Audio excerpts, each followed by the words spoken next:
सरकार माहौल amendments, I hope amendments आपको अच्छे से समझ में आ रहे हैं, टेंशन नहीं हो रहा है और अच्छे से लिंक हो रहे हैं आपके एग्जिस्टिंग प्रोविजंस के साथ बेटा। ओके चलिए अमेंडमेंट्स लेक्चर 2 शुरू करते हैं बच्चों। सरकार नेक्स्ट अमेंडमेंट है टैक्स इनवॉइस चैप्टर को लेके। यस सर, माहौल एकदम जबरदस्त। सर अमेंडमेंट्स ये आपका चैप्टर नंबर 12 जो टैक्स इनवॉइस अपनी बुक में दे रखा है बेटा, उसमें यहाँ पर एक स्पेस पर मैंने एक छोटा सा पॉइंट ऐड किया है बेटा। मैंने तो क्या ऐड किया है भाई, मैं कौन होता हूँ ऐड करने वाला, ऐड तो गवर्नमेंट ने किया है फाइनेंस एक्ट 2020 के थ्रू।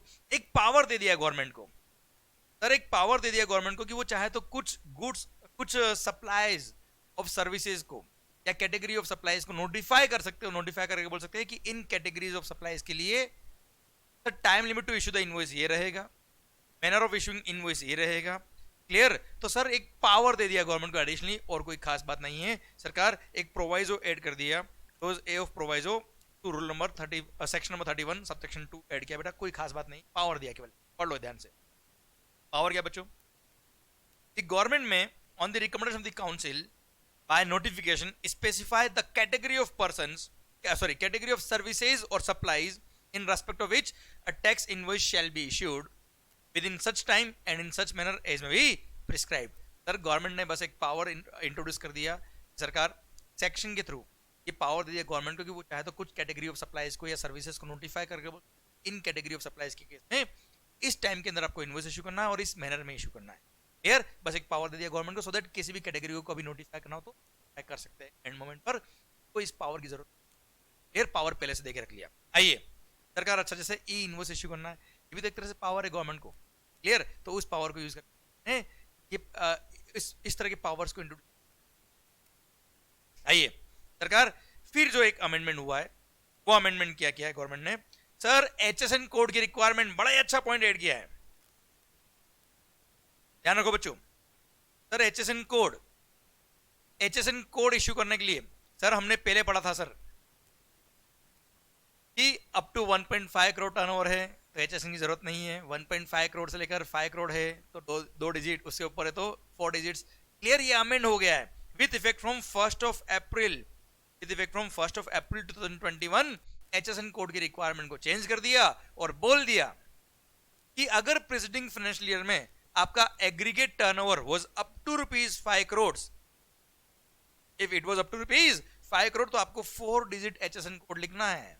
मतलब अगर आप जीएसटी में रजिस्टर्ड पर्सन हो एंड भले आपका टर्नओवर 1.5 करोड़ से कम हो, ज्यादा हो, अप टू 5 करोड़ तक का टर्नओवर अगर आपका है तो 4 डिजिट एचएसएन कोड हर पर्सन देगा गुड्स या सर्विसेज के। और मोर देन 5 करोड़ अगर आपका प्रीवियस फाइनेंशियल में एग्रीगेट टर्नओवर था, then 6 digit HSN code, 6 digit HSN code is required to be mentioned by you and same provisions are applicable in case if you are issuing bill of supply obviously। Clear? बस एक छोटा सा concession है, जैसे ही मैंने आपको बताया कि 4 डिजिट एचएसएन को करना पड़ेगा अगर आपका aggregate turnover up to ₹5 crore है। तो सर जितने भी छोटे मोटे रिटेलर्स है बेटा, छोटे मोटे रिटेलर्स जिन्होंने मोस्टली कंपोजिशन स्कीम ली हुई है या हो सकता है कंपोजिशन नहीं भी लिया हो पर उनका टर्नओवर बहुत कम है, and if they are supplying to unregistered persons, if they are supplying to unregistered persons जिनको क्रेडिट से कोई मतलब नहीं होता है, तो वहां बोल दिया कि अगर आपका aggregate turnover was up to ₹5 crore in the preceding financial year और अगर आप कस्टमर जो आपका है जिसको आप सप्लाई कर रहे हो वो अगर अनरजिस्टर्ड पर्सन है, बोले भाई अनरजिस्टर्ड पर्सन, तो ऐसे केस में आप एचएसएन कोड नहीं भी लिखोगे तो भी चल जाएगा। क्लियर? पढ़ लो बेटा point. Further it is provided that a registered person whose aggregate turnover in the preceding financial year is up to ₹5 crores may not mention the number of HSN digits, HSN codes as specified in the table above in a tax invoice issued by him in respect of supplies made to unregistered। Clear? Unregistered person को अगर आप supply कर रहे हो और अगर आपका previous financial में aggregate turnover was up to ₹5 crore तो आप एचएसएन कोड नहीं भी लिखेंगे चल जाएगा और same provisions are applicable for bill of supply. Clear? Done. Sir ये एचएसएन कोड की रिक्वायरमेंट समझ में आई बेटा आपको? बड़ा इंपॉर्टेंट पॉइंट है, छोटा सा पॉइंट पर सिंस इंडस्ट्री में इसका इंपैक्ट है, हर सप्लायर को इसका इंपैक्ट आया है, इसलिए मेरे को ये बड़ा इंपॉर्टेंट पॉइंट है। छोटा सा पॉइंट था पर मस्त पॉइंट है। आइए बच्चों अब हम बात करते हैं रिगार्डिंग ई इनवॉइस।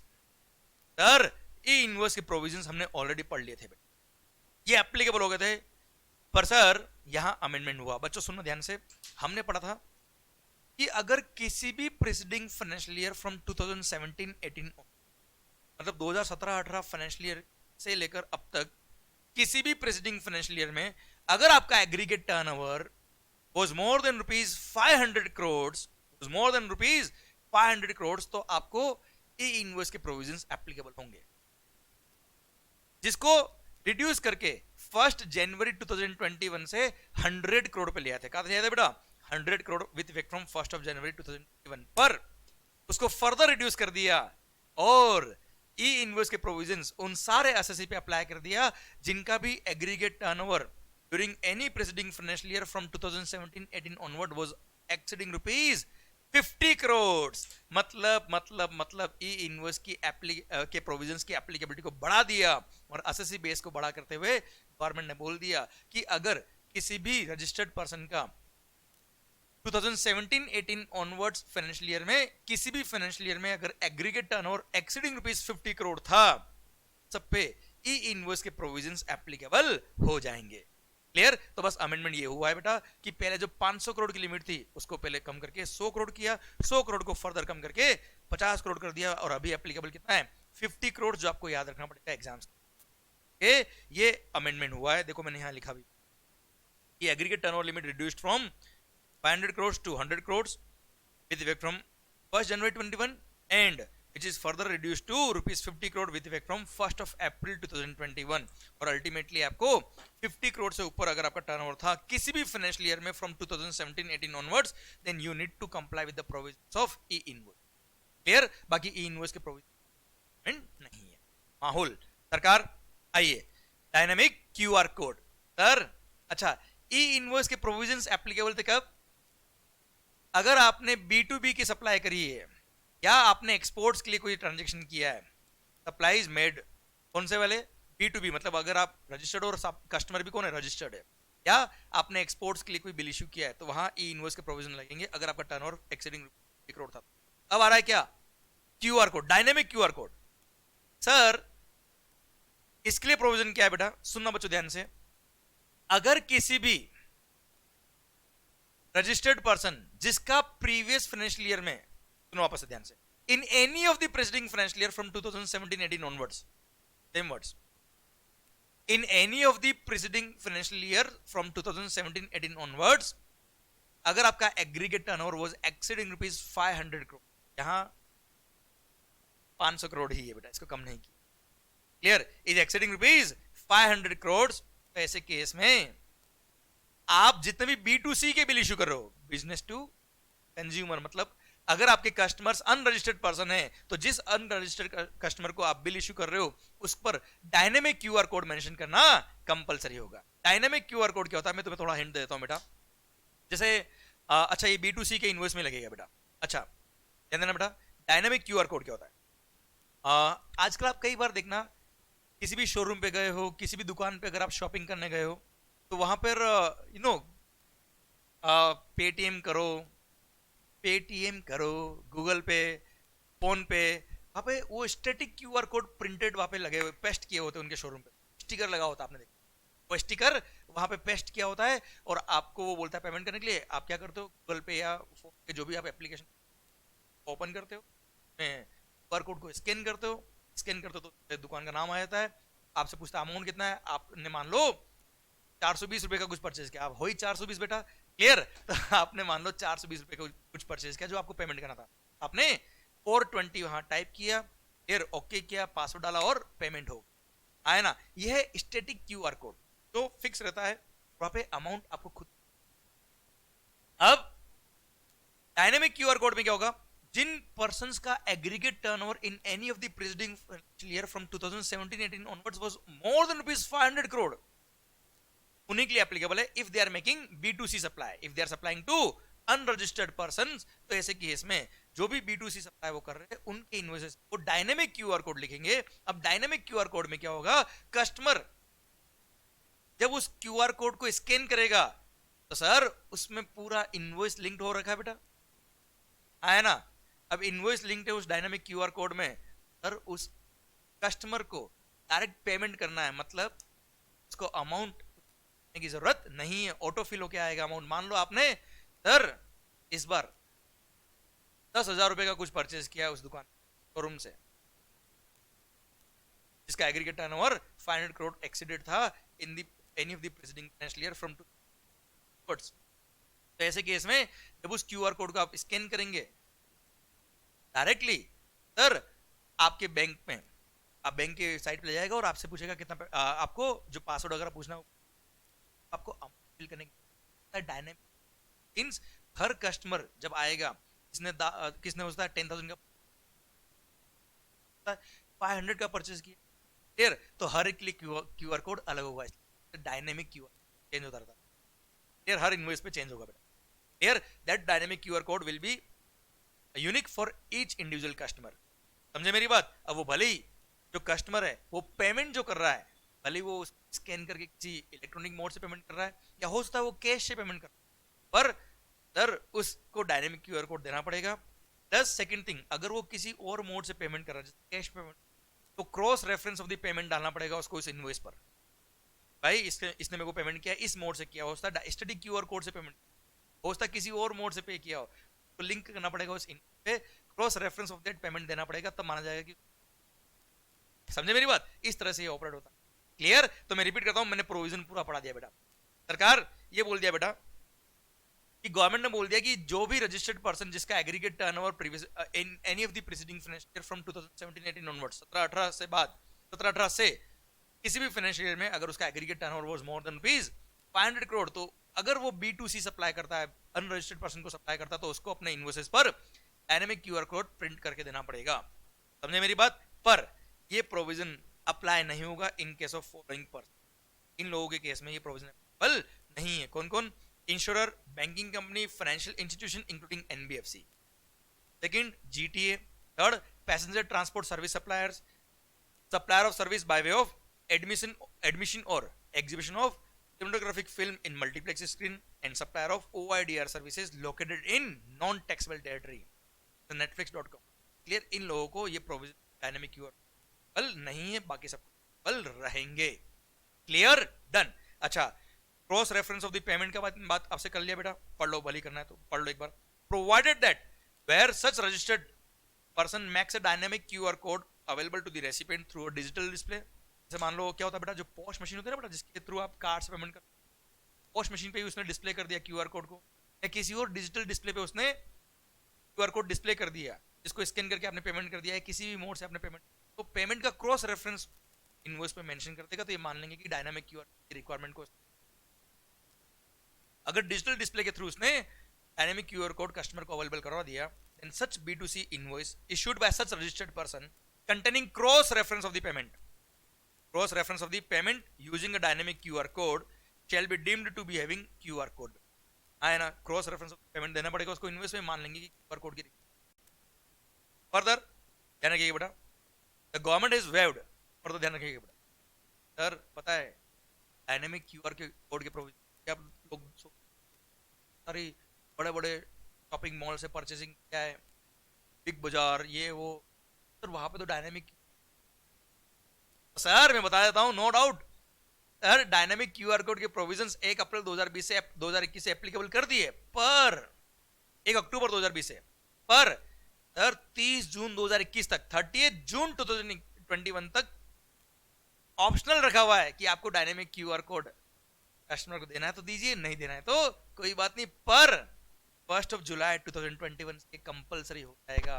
और बोल दिया 1 अक्टूबर से लेकर 1 दिसंबर से लेकर, सॉरी 1 दिसंबर से एप्लीकेबल कर दिया, 1 दिसंबर 2020 से लेकर 30 जून 2021 तक अगर आपने इन प्रोविजंस को डायनेमिक क्यूआर कोड के प्रोविजन नहीं भी किया तो भी वहां पे कोई पेनल्टी चार्ज नहीं करेंगे, पर कंडीशन क्या है, 1 जुलाई 2020 से आपको इन डायनेमिक क्यूआर कोड। इसीलिए सर एक तरह से ये कह सकते हो कि डायनेमिक क्यूआर कोड के प्रोविजन एप्लीकेबल शिफ्ट कर दिया टिल 1 जुलाई 2021, इसलिए कई सारी कंपनी क्या होगा, B2C के ट्रांजेक्शन होगा वहाँ डायनामिक कोड अवेलेबल नहीं करवाया, तो इसलिए अवेलेबल है क्योंकि 1 जुलाई 2000 ये कंपलसरीली एप्लीकेबल होगा।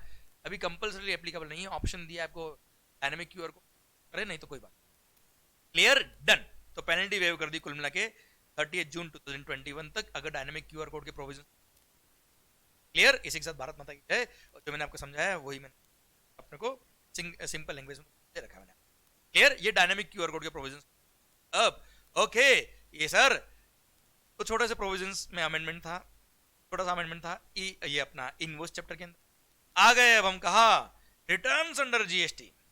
भाइयों बड़े ही अच्छे प्रोविजंस ऐड हुए इस बार रिटर्न्स अंडर जीएसटी में, जीएसटीआर 1, जीएसटीआर 3 भी। बहुत ही शानदार अमेंडमेंट्स हुए बच्चों। थोड़ा सा ब्रीफ मैं आपको दूंगा पहले आगे बढ़ने से पहले। सर रिटर्न्स अंडर जीएसटी इस चैप्टर के अंदर बहुत सारे अमेंडमेंट्स हुए। बहुत सारे तो क्या हुए, बड़ा अच्छी स्कीम दी एक quarterly return monthly payment scheme, QRMP, quarterly return monthly payment, QRMP scheme दे दी है गवर्नमेंट ने 1 जनवरी 2021 से। मैं थोड़ा ब्रीफ आपको कर देता हूँ, बाद हम अमेंडमेंट्स को कि आपका एक माइंड बेस तैयार हो गया तो फिर आप अरे बहुत इजी है भाई, माहौल बनता। सर QRMP स्कीम लॉन्च कर दी गवर्नमेंट ने 1 जनवरी 2021 से। गवर्नमेंट ने बोल दिया है जिन भी असेसीज का प्रीवियस फाइनेंशियल ईयर में aggregate turnover was up to ₹5 crore, up to ₹5 crore, वो चाहे तो जीएसटीआर 3B, बोल रहा हूं जीएसटीआर 3B जो पहले कंपल्सरी मंथली हुआ करता था, ये भी तो मंथली फाइल करना है। जीएसटीआर 1 फिर भी 1.5 करोड़ तक के टर्नओवर वालों को बोल दिया क्वार्टरली फाइल कर सकते हैं। पर मैं बात कर रहा हूँ 3B की अभी। जी हाँ, 3B पहले कंपल्सरी सबके लिए, जीएसटीआर 3B सबके लिए मंथली हुआ करता था। बोल दिया कि अगर आपका प्रीवियस फाइनेंशियल ईयर में aggregate turnover was up to ₹5 crore तो आप चाहो तो करंट फाइनेंशियल ईयर में सर जीएसटीआर 3B को क्वार्टरली फाइल करने का ऑप्शन ले सकते हो। क्वार्टरली, हाँ जी, आप जीएसटीआर 3B को क्वार्टरली फाइल करने का ऑप्शन ले सकते हो। और अगर जिसने जीएसटीआर 3B को क्वार्टरली फाइल करने का ऑप्शन लिया है उसके लिए जीएसटीआर 1 भी क्वार्टरली ही रहेगा। जिसने 3B को क्वार्टरली फाइल करने का ऑप्शन लिया उसके लिए जीएसटीआर 1 भी क्वार्टरली ही रहेगा। अब सर ठीक है, मान लो किसी ने क्वार्टरली रिटर्न फाइल करने का ऑप्शन ले लिया, पोर्टल पे मिलेगा ऑप्शन, आपने ऑप्ट कर लिया, पर सर पेमेंट तो मंथली होगा। मतलब देखो भाई, मैंने आपसे बात करी हुई है, सेक्शन नंबर 39 सबसेक्शन 7 में लिखा हुआ है कि एवरी रजिस्टर्ड पर्सन, उसका जो रिटर्न फाइल करने का ड्यू डेट होता है वही टैक्स पे करने का भी ड्यू डेट होता है। रिटर्न फाइल करने का ड्यू डेट ही टैक्स पे करने का भी ड्यू डेट होता है। ओके, तो सर अगर रिटर्न फाइलिंग को शिफ्ट कर दिया इन्होंने मंथली से क्वार्टरली, गवर्नमेंट की रेवेन्यू भी तो शिफ्ट हो जाएगी quarterly. But government do not want to lose their revenue. Sir सरकार ने बोला भाई हमारा पैसा हमको मिलता रहे, तुमको भी सिंप्लीफाइड स्कीम मिल जाए, हमारा पैसा भी हमको मिलता रहे, इसलिए government QRMP quarterly return monthly payment का स्कीम लो। और मंथली एक सिस्टम दे दिया, मैं पढ़ाऊंगा तुम्हें स्कीम के पे। सर आपको पेमेंट ऑफ टैक्स तो मंथली करना पड़ेगा, रिटर्न भले ही क्वार्टरली फाइल कर ले, एक एस्टिमेटेड अमाउंट हर मंथ आपको पे करना पड़ेगा। वो एस्टिमेटेड कितना होगा बात करेंगे आगे, बताता हूँ एग्जांपल के लिए। जो प्रीवियस मंथ में सर या प्रीवियस क्वार्टर में आपने टैक्स पे किया था थ्रू कैश लेजर का 35% ऑफ फर्स्ट मंथ में और उसका 35% ऑफ सेकंड मंथ में, तो फिर थर्ड मंथ में जब क्वार्टरली रिटर्न करोगे तो बैलेंस पेमेंट जो करो कैश लेजर में जा रहा है बेटा। क्लियर हो? जब तक आप 3B फाइल नहीं करोगे वो जो कैश लेजर में आपने अमाउंट जमा करा है उसका रिफंड नहीं मिलेगा जो आपने मंथली बेस पे जमा करा। क्लियर? तो ये एस्टिमेटेड टैक्स लायबिलिटी का एक प्रोविजन दे दिया। प्लस इसके अंदर ऑप्शन एक और दे रखा है कि आप चाहे तो एक्चुअल लायबिलिटी जो आपकी मंथली बेस पे बनती है अकॉर्डिंग भी जमा करा सकते हो कैश लेजर में। क्लियर? ये हम बात करेंगे, पर पेमेंट मंथली, रिटर्न क्वार्टरली, उसको बोलते हैं QRMP scheme, quarterly return monthly payment scheme. Okay, एक बात हुई। अब सर दूसरी बात, जैसे ही मैंने आपको बताया कि यार हर असेसी जिसका प्रीवियस फाइनेंशियल में एग्रीगेट टर्नओवर ऑब्वियसली 5 करोड़ या उससे कम था और उसने 3B को क्वार्टरली फाइल करने का ऑप्शन लिया तो उसको जीएसटीआर 1 भी क्वार्टरली फाइल करना होगा। अब यार दिमाग में क्या पॉइंट आया, अगर जीएसटीआर 1 जैसे मैंने मान लो ये QRMP स्कीम ले ली, मैंने अपना जीएसटीआर 1 अगर क्वार्टरली फाइल किया तो मेरे जो कस्टमर्स है उनके जीएसटीआर 2A में मेरा इनवॉइस कब रिफ्लेक्ट करेगा, जब मैंने जीएसटीआर 1 सबमिट किया। अब यार मान लो समझना मेरी बात को, बहुत इजी वे में समझो सर, जितना कैजुअली आप समझोगे ना उतना चीज आपके माइंड रोटेट होगी और समझ में आएगी बेटा। पॉइंट ये आप प्रैक्टिकली इमेजिन करिए बेटा। पॉइंट ये जैसे मान लो आप मेरे कस्टमर हो साहब, और सर मैंने आपको इनवॉइस इशू किया, आपने मेरे से 10 लाख का परचेज किया, आप 10 लाख में मान लो 18% जीएसटी है, 10 लाख प्लस 1,80,000 इनवॉइस दी, मैंने आपको इनवॉइस दी। अब सर मैंने मान लो आपको अप्रैल मंथ में इनवॉइस दी, क्वार्टरली अप्रैल मई जून, अब जून खत्म होगा, उसके बाद 13th ऑफ द जुलाई तक मैं अपना क्वार्टरली जीएसटीआर 1 सबमिट करूंगा। सर तब तक जून मंथ खत्म नहीं होगा, अप्रैल मई जून फिर जुलाई, 13 जुलाई या उससे पहले पहले मैं जीएसटीआर 1 सबमिट करूंगा अपना, और आपको जुलाई महीने में वो 2A में रिफ्लेक्ट करेगा, फिर आप क्रेडिट लोगे उसे। समझना बात को। और आपने परचेज किया मेरे से कब? अप्रैल में, तो आप तो चाहोगे ना यार कि 1,80,000 का जो मैं आपने मुझे टैक्स पे किया उसका क्रेडिट आपको अप्रैल महीने में मिल जाए, हाँ है ना? तो सर ऐसे तो मेरे कस्टमर्स मेरे से हेजिटेट करेंगे परचेज करने में। तो सरकार ने बोला टेंशन मतलब तुम्हारे लिए भी एक स्कीम ला रहे हैं हम, अगर क्वार्टरली जीएसटीआर 1 सबमिट करना है तो आपको हम एक इनवॉइस फर्निशिंग फैसिलिटी दे रहे हैं, IFF, invoice furnishing facility. Invoice furnishing facility क्या होगा कि up to ₹50 lakh, up to ₹50 lakh, 50 lakh तक के बिल, 50 लाख तक की वैल्यू ऑफ सप्लाई के इनवॉइसेस जो आपने B2B के ट्रांजेक्शन किए वो आप पंच कर सकते हो इन each of the first and second month. मतलब मान लो टोटल मेरा इस बार 1,20,00,000 का सेल था पूरे क्वार्टर के अंदर, फिर जनवरी महीने में मैंने सेल किया 60 लाख रुपए का, B2C के बिल भी थे, B2B के बिल भी थे, तो उनमें जो B2B के बिल थे अप टू ₹50 लाख तक की वैल्यू के बिल मैं अपने अप्रैल मंथ में इनवॉइस फर्निशिंग फैसिलिटी के थ्रू 13th ऑफ मई तक फर्निश कर सकता हूं। अब जैसे ही मैं इनवॉइस फर्निशिंग फैसिलिटी को इनवॉइसेस में फर्निश कर दूंगा, सबमिट कर दूंगा, तेरा 13th of the next month तक बेटा, अप्रैल मंथ का 13th ऑफ द मई, तो सर जो इनवॉइस मैंने फर्निश कर दी B2B वाले वो मेरे कस्टमर्स के जीएसटीआर 2A में रिफ्लेक्ट कर जाएंगे और उनको मेरी बिल के बेस पे क्रेडिट ना वो ले सकते हैं बेटा, क्योंकि प्रोविजनल क्रेडिट तो मैक्सिमम केवल 5% तक अलाउ किया, इसलिए मेरे इनवॉइस उनके 2A में रिफ्लेक्ट होना बहुत जरूरी था। इसलिए जिन लोगों ने क्वार्टरली जीएसटीआर 1 सबमिट करने का ऑप्शन लिया है उनके लिए इनवॉइस फर्निशिंग फैसिलिटी देती है, और ये ऑप्शनल फैसिलिटी है। आपको इनवॉइस मंथली बेस पे जीएसटी इनवॉइस फर्निशिंग फैसिलिटी के थ्रू फर्निश करने तो करो, क्वार्टरली तो जीएसटीआर 1 जब सबमिट करना है तब कर लेना। और अगर इनवॉइस फर्निशिंग फैसिलिटी के थ्रू आपने कुछ इनवॉइसेस पंच किए जिन कस्टमर्स को क्रेडिट की रिक्वायरमेंट थी थ्रू जीएसटीआर 2 है, तो उनके इनवॉइस आपने जीएसटीआर उसके इनवॉइसेस आपने इनवॉइस फर्निशिंग फैसिलिटी के थ्रू फर्निश कर दिए, वो इनवॉइसेस वापस आपको जीएसटीआर 1 सबमिट करते वक्त वापस पंच करने की जरूरत नहीं, वो तो ऑब्वियसली जीएसटीआर 1 में आ जाएंगे। रिमेनिंग इनवॉइस आपको जीएसटीआर में पंच करके फिर जीएसटीआर 1 सबमिट करना होगा क्वार्टरली। आई होप ये पूरा सिस्टम आपको समझ में आ गया। ये QRMP scheme, quarterly return monthly payment scheme, शायद ये मैंने जो 10 मिनट लास्ट के जो भी टाइम लगा समझाया है, शायद पूरे स्कीम का ओवरव्यू आपको समझ के। अब इस स्कीम की वजह से जहां जहां अमेंडमेंट हुए, जहां जहां चेंजेस हुए, सर हम सब कुछ पढ़ लेते हैं, डिटेल के अंदर पढ़ेंगे पर हाँ मेनली मेजरली जो मैंने आपको समझाया है ये बस, जो भी मैं बातें करने वाला हूं इसके चलने। आइए सरकार, सबसे पहला जो जीएसटीआर 1 में अमेंडमेंट हुआ है वो ये हुआ है, due date of furnishing GSTR 1 normally 10th of the next month होती बेटा, पर इसको एक्सटेंड करके कितना कर दिया है, 11th कर दिया, 11th of the next month. Sir पर किनके लिए? जो भी मंथली जो भी जीएसटीआर 1 सबमिट करेंगे उनके लिए 11th of the next month is the due date. Exams के लिए भी आपको 11th ही फिक्स हो गई है। प्लस जिन्होंने भी क्वार्टरली जीएसटीआर 1 सबमिट करने वाला ऑप्शन लिया हुआ है, जिनका भी एग्रीगेट टर्नओवर प्रीवियस फाइनेंशियल में 5 करोड़ या उससे कम था, एंड जिन लोगों ने 3B क्वार्टरली फाइल करने का ऑप्शन लिया उनको 1B फाइल करना होगा, और उनके लिए ड्यू डेट जो है वो 13th है। 13th सर 13th मतलब क्वार्टर खत्म होगा पर जो 13th of the next month आएगा, जैसे अप्रैल मई जून के बाद 13th July is the due date for furnishing GSTR 1 for the quarter April to June. Okay clear, done.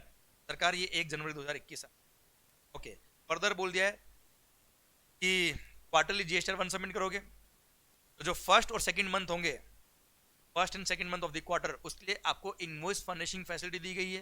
वो इनवॉइस फर्निशिंग फैसिलिटी के थ्रू जो आपको इनवॉइसेस B2B वाले रजिस्टर्ड पर्सन जो आपके कस्टमर्स हैं के लिए अगर आपको कुछ फर्निश करना है तो up to value of ₹50 lakh per month तो फर्स्ट मंथ में भी अप टू ₹50 लाख तक के इन्वॉइसेस आप पंच कर सकते हो, सेकंड मंथ में भी अप टू ₹50 लाख तक के B2B वाले इन्वॉइसेस को through invoice furnishing facility, so that customer के GSTR 2A में वो रिफ्लेक्ट कर जाए इन्वॉइसेस और उनको क्रेडिट टाइमली मिल पाए।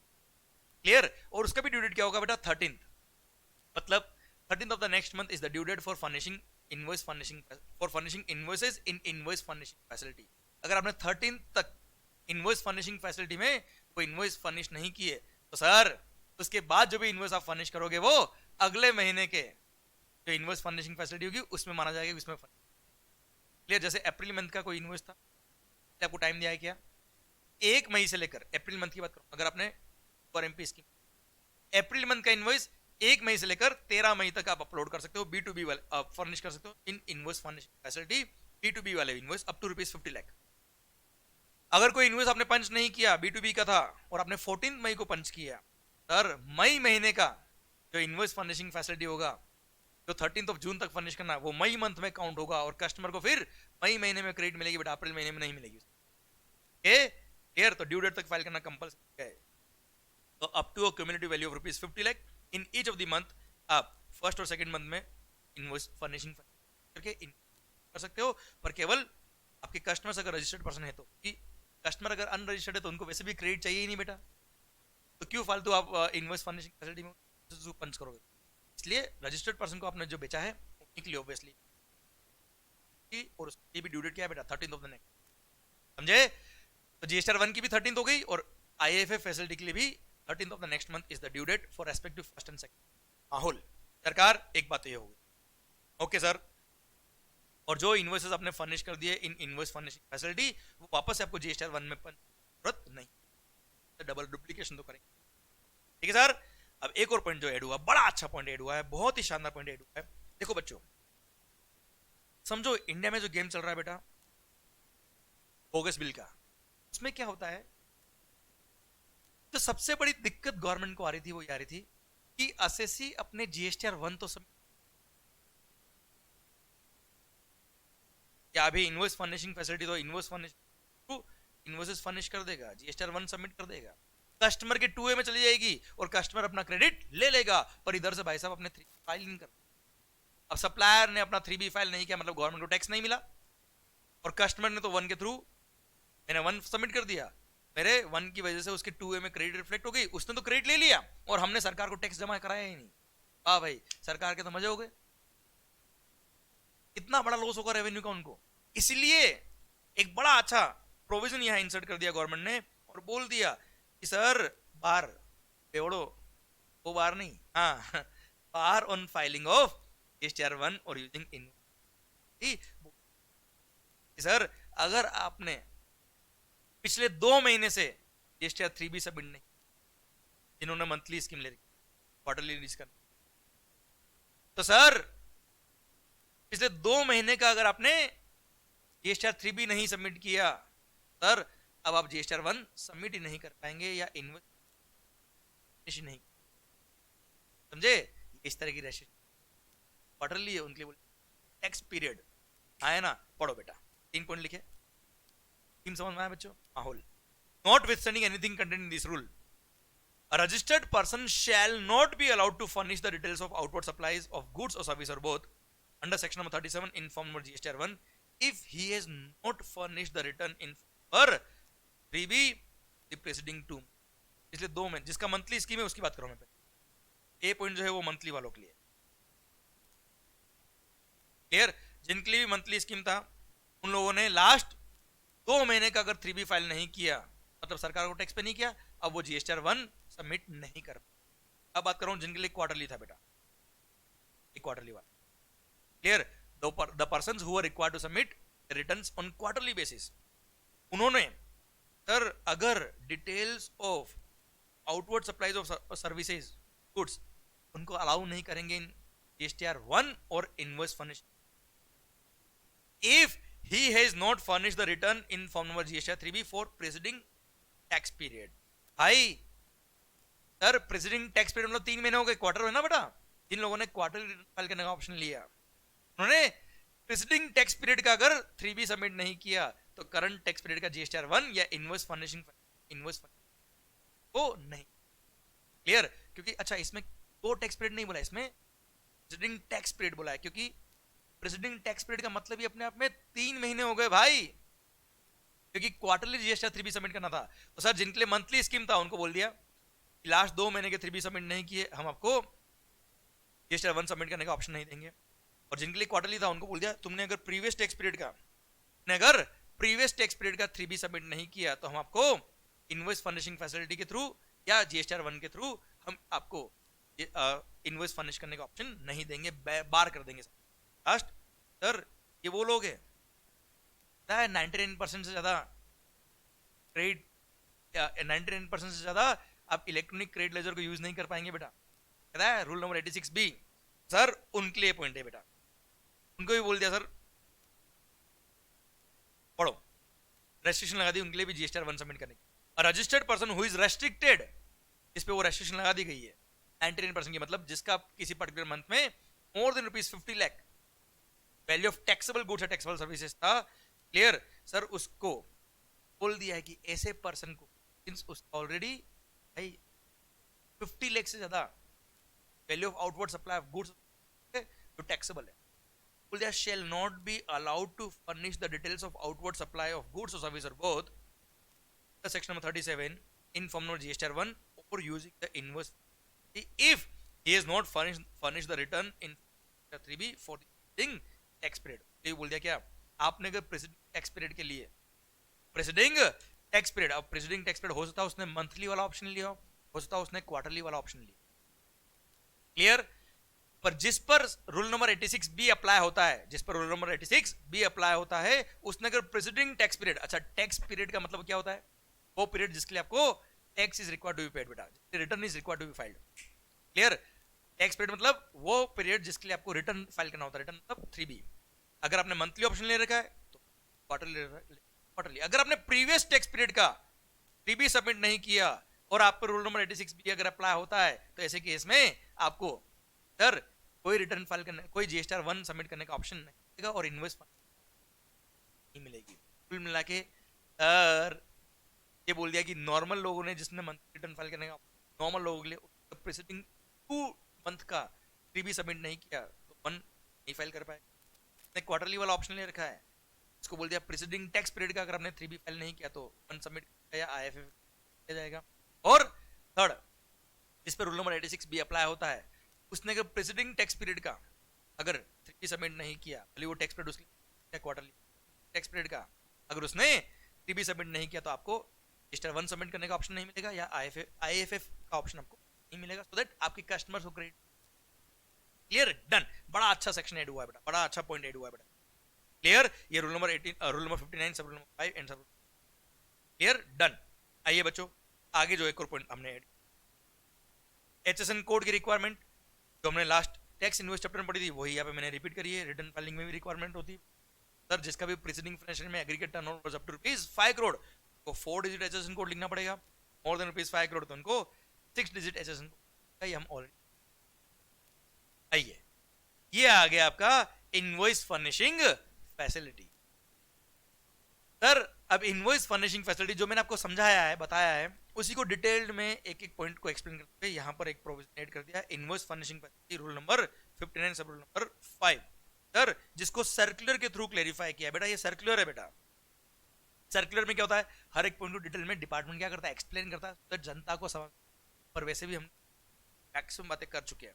क्लियर? फिर भी मैं आपको समझा देता हूँ क्या क्या है बेटा।